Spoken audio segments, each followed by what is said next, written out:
Kanha blogs. और आज की वीडियो में आपके लिए लेकर आई हूँ जिसमें मैं आप सबसे शेयर करूँगी कि राधा रानी की सेवा कैसे की जाती है। मैंने मेरे चैनल पर लड्डू गोपाल की सेवा कैसे की जाती है वो वीडियो भी डाली हुई है, उसका लिंक मैं डिस्क्रिप्शन बॉक्स में डाल दूँगी। तो जिनके घर में लड्डू गोपाल होते हैं या तो उनके साथ लाडो रानी राधा रानी होती ही हैं, नहीं तो ये होता है कि पहले लड्डू गोपाल आ गए हैं, अब धीरे धीरे राधा रानी भी आ जाएंगी, या फिर किसी का प्लान अगर बन रहा है राधा रानी लाने का, तो ये वीडियो आप सबके लिए काफ़ी यूज़फुल हो सकती है, क्योंकि इसमें मैं आप सबसे शेयर करूँगी कि राधा रानी की सेवा कैसे की जाती है, उनका दिन का रूटीन क्या होता है, सुबह से शाम तक का क्या चलता है, क्या भोग लगाया जाता है, किस तरह तैयार किया जाता है, किस तरह सेवा की जाती है। तो वो सब मैं आप सबसे शेयर करूँगी। इसके लिए वीडियो में एंड तक बने रहिएगा। और उससे पहले मैं आप सबसे रिक्वेस्ट करूँगी कि अगर आप मेरे चैनल पर नए हैं और अगर आपने मेरे चैनल को अभी तक सब्सक्राइब नहीं किया है तो प्लीज़ मेरे चैनल को सब्सक्राइब कर दीजिए, वीडियो को लाइक और शेयर करना मत भूलिएगा, नोटिफिकेशन बटन भी ऑन कर दीजिएगा। तो चलिए वीडियो स्टार्ट करते हैं। तो सबसे पहले बात करते हैं कि जब भी आप राधा रानी लेकर आते हैं तो ये चीज़ आपको ज़रूर ध्यान रखनी है कि मिसमैच नहीं होना चाहिए। I mean, अगर लड्डू गोपाल जी 5 या 6 नंबर के हैं तो वो भी 4 या 5 नंबर की ही होनी चाहिए, क्योंकि ज़्यादा बड़ी या फिर ज़्यादा छोटी अगर हो जाती हैं तो वो थोड़ी चीज़ें बैलेंस नहीं लगती हैं। ठीक है, तो सबसे पहली बात तो आपको ये याद रखनी है। फिर बात करते हैं कि किस दिन लानी चाहिए। तो सबसे बेस्ट सॉल्यूशन यही है कि आप पंडित जी से पूछें कि लाने कब चाहिए, क्योंकि राधा अष्टमी का दिन बहुत ही अच्छा होता है। जैसे जन्माष्टमी बिना सोचे समझे लेकर आ सकते हैं, इसी तरह ही राधा अष्टमी को भी हम राधा रानी को लेकर आ सकते हैं आराम से बिना किसी मुहूर्त के। या फिर अक्षय तृतीया पर भी कोई भी काम करें तो बहुत शुभ ही होता है। ऑफ कोर्स वैसे तो राधा रानी की कृपा होना ही सबसे पहले बहुत ज़रूरी है, क्योंकि मेरी खुद जो राधा रानी है, मतलब मैंने सोचा भी नहीं था कि राधा रानी इतनी जल्दी मेरी लाइफ में आ जाएंगी। मतलब मैं मम्मी के घर गई और मुझे बिल्कुल आइडिया नहीं था कि मम्मी ने क्या मेरे लिए सरप्राइज़ प्लान किया हुआ है। और जब मैंने और मेरे हस्बैंड ने देखा कि मम्मी हमें राधा रानी दे रही हैं, तो मतलब गूज बम्प टाइप, और मतलब कोई उस चीज़ को एक्सप्रेस ही नहीं किया जा सकता। इतना अच्छा फीलिंग उस टाइम हमें आई, बहुत ही ज़्यादा। क्योंकि श्री राधा जो मतलब नाम है ना, ये खुद ही एक महामंत्र है। श्री राधा श्री राधा श्री राधा, श्री राधे कृष्ण, ये अपने आप में ही एक महामंत्र है। जिस पर राधा रानी की कृपा हो जाती है ना, एक तो बहुत मुश्किल होता है कि वो जल्दी से किसी पर अपनी कृपा करेंगे, क्योंकि आप कहीं भी देखिएगा लड्डू गोपाल जो हैं वो जल्दी ही खुश हो जाते हैं, वो आ जाते हैं आराम से तसल्ली से। कोई ऐसे वो नटखट होते हैं, लेकिन राधा रानी जो है वो लड्डू गोपाल से भी ज़्यादा नटखट है। तो उनकी कृपा होना ही पहले तो बहुत बड़ी बात है, और वो आ रही हैं घर पे, और ये चीज़ तो मतलब इस चीज़ को तो एक्सप्रेस ही नहीं कर सकती कि राधा रानी घर पे आ रही हैं। और इसके अलावा ये होता है कि जब राधा रानी की कृपा होती है ना, जिस इंसान पर उनकी कृपा हो जाती है, तो कहते हैं कि भगवान विष्णु स्वयं उस इंसान के आगे आगे अपना सुदर्शन चक्र लेकर चलते हैं, और शिवजी महाराज उस इंसान के पीछे अपना त्रिशूल लेकर चलते हैं, और इंद्र देवता जो हैं उसके दाएं वज्र लेकर चलते हैं, और उसके बाएं वरुण देवता छत्र लेकर चलते हैं। तो राधा नाम की महिमा ही इतनी इतनी महिमा है, मतलब उस चीज़ को शब्दों में तो बोला ही नहीं जा सकता। एक बार उनकी कृपा हो गई तो वारे न्यारे हो जाते हैं। तो जब भी राधा रानी आपके घर आती हैं, आप पर कृपा करती हैं, चाहे कोई आपको गिफ्ट में भी देता है, तो सबसे पहले तो आपको उन्हें पंचामृत से स्नान कराना है। उसके बाद अगर आपका प्लान है या फिर आपका बजट है इतना, तो प्राण प्रतिष्ठा भी आप करा सकते हैं। और अगर बजट नहीं भी है तो भी कोई बात नहीं, मन से मानने वाली बात है।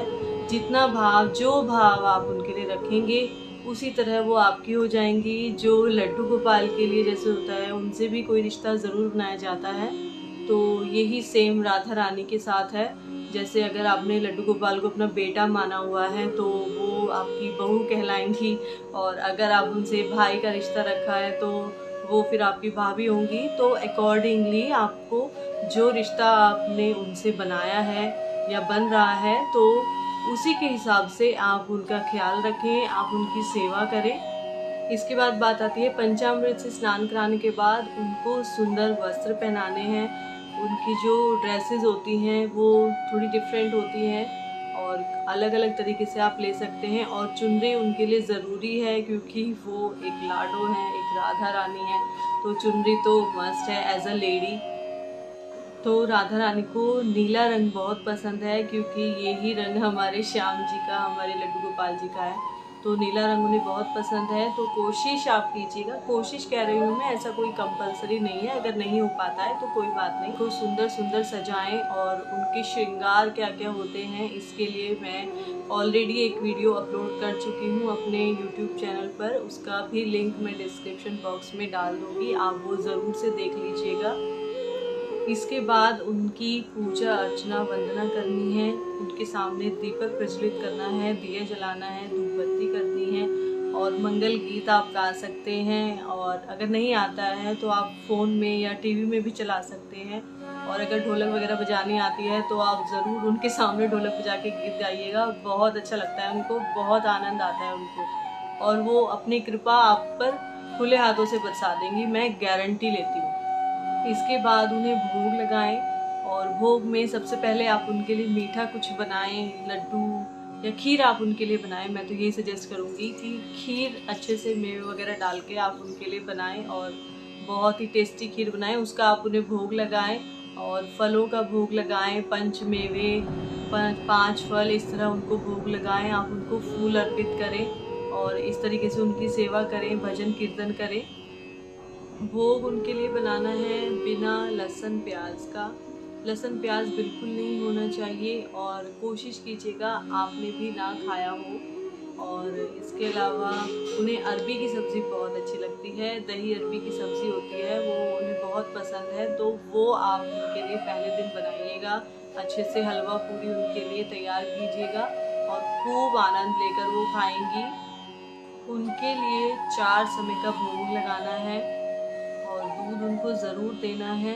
और इसके अलावा जब उन्हें दोपहर को विश्राम कराया जाएगा तो उनकी चुनरी और उनके बाल निकाल दें, पूरे वस्त्र बदलने की ज़रूरत नहीं है, बस वो निकाल कर आप साइड में रख दें और उनसे प्रार्थना करें कि वो थोड़ी देर आराम कर लें, विश्राम कर लें और फिर जब आप उठें तो उन्हें दोबारा से जगाएं उसी तरह और थोड़ा सा उनको बाल वापस उनके लगा दें, उनको चुनरी उड़ा दें वापस से। और शाम की धूप बत्ती पूजा के बाद उन्हें, जैसे आप लोग स्नैक्स लेते हैं तो थोड़ा बहुत उनको भी, और अगर आप उन्हें पैकेट का खाना देते हैं, मतलब इन केस अगर उन्हें आप बिस्किट अगर आप देते हैं तो आप प्लीज़ चेक कर लें वो एगलेस ही होने चाहिए। और इवन नमकीन जो व्रत वाली भी आती हैं, जैसे नवरात्रों में आती ही हैं अलग तरीके की, तो अगर आप वैसे ही उनको नमकीन प्रेफर कर रहे हैं, ऑफर कर रहे हैं, आप उसके बैक साइड में भी चेक कर लें कि उन इंग्रेडिएंट्स में अनियन गार्लिक नहीं होना चाहिए। राधा रानी जब आएंगी तो उनको डेली स्नान कराना है, रोज़ स्नान कराना है, गर्मियों में गर्मियों के हिसाब से और सर्दियों में सर्दियों के हिसाब से, मतलब सर्दियों में थोड़े गुनगुने पानी में, बहुत तेज़ गर्म नहीं होना चाहिए, थोड़ा चेक करके ही आप उनको नहलाइएगा। कभी कभी क्या होता है, राधा रानी का विग्रह जो है वो थोड़ा काला भी पड़ सकता है, मतलब थोड़ा कलर डार्क हो सकता है, तो उसके लिए एक अभ्यंग पाउडर मार्केट में आता है, आप उससे उनकी सेवा करें, उससे उनको स्नान कराएं, अच्छे से थोड़ा सा लेकर उनके फेस पर और पूरी बॉडी पर अच्छे से रब करें, तो वो अच्छे से चमक जाएगी, अच्छे से क्लीन हो जाएंगी। उस चीज़ के लिए इतनी कोई टेंशन लेने की ज़रूरत नहीं है। और जब भी राधा रानी को नहलाया जाए तो प्लीज़ रिक्वेस्ट है आपसे, तो थोड़ा सा पर्दा करके ही, मतलब अकेले में ही उनको नहलाएं, क्योंकि एज अ लेडी तो आप समझ ही सकते हैं, तो राधा रानी को जो है थोड़ा सा पर्दे में ही नहलाया जाता है, या फिर जो उनकी नाइट ड्रेस होती है आप एक दो पर्सनल रख लीजिएगा नहाने के लिए, ताकि उनको कोई दिक्कत ना हो। नहलाकर उनको कपड़ों को धोकर वॉश करके सुखाकर आप उनको उठाकर रख दें, तो इस तरीके से भी आप उनको बहुत आराम से नहला सकते हैं। राधा रानी को एक प्यारा सा नाम ज़रूर देना है, जैसे हर किसी का अपना एक नाम होता है, तो सेम इसी तरीके से राधा रानी को भी एक नाम ज़रूर देना है। जैसे मेरी राधा रानी का नाम लाडो है, मैं उनको लाडो कहती हूँ, लाडो रानी, ये चीज़ इस नाम से मैं उनको बुलाती हूँ। इसके बाद बात करते हैं, जब भी कोई व्रत त्योहार होगा तो उनको आप श्रृंगार का सामान ज़रूर देंगे, जिसमें सिंदूर मेन है। सिंदूर आपको उनको ज़रूर से देना है और कोशिश ये करनी है कि ओकेजनली हर व्रत त्योहार पे नई ड्रेस अगर आप कर पाएँ तो ज़्यादा बेटर रहेगा। बट अगर नहीं हो पाता तो उसमें भी कोई टेंशन लेने की ज़रूरत नहीं है। जो रखी हैं उनको भी आप गंगा जल छिड़क कर आप उनको यूज़ कर सकते हैं। अपनी राधा रानी को अपने लड्डू गोपाल के सिंहासन पर उनके साथ ही बैठाना है। लड्डू गोपाल के बाईं तरफ राधा रानी को बिठाना है और इस तरीके से दोनों को साथ सुलाना है, साथ उठाना है, नहलाना है, भोग लगाना है, अच्छे से सुंदर सुंदर तैयार करना है।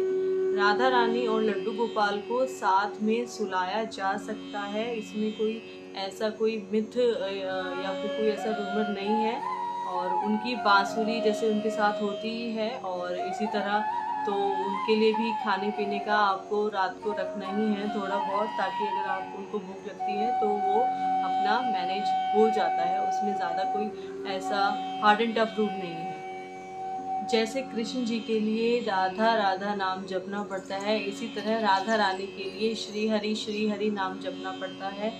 उसको नाम को जपेंगे तो राधा रानी की कृपा होगी और राधा नाम जपेंगे तो हरि की कृपा होगी। तो हरे कृष्णा हरे कृष्णा हरे कृष्णा राधे कृष्णा आप जाप करें, मतलब जितना हो सकता है उतना करें। मैं ये नहीं कह रही हूँ कि सब काम छोड़कर आप बैठकर जाप करें, टाइम निकालते हैं तो निकल जाता है। अपने मन में जब भी भाव आते हैं ना, तभी आप उन चीज़ों को आगे लेकर जा सकते हैं। जब तक मन में नहीं आएगा, जब तक खुद से करने की इच्छा नहीं होगी, तो कोई कितना भी कह ले इंसान उस काम को बिल्कुल नहीं कर सकता।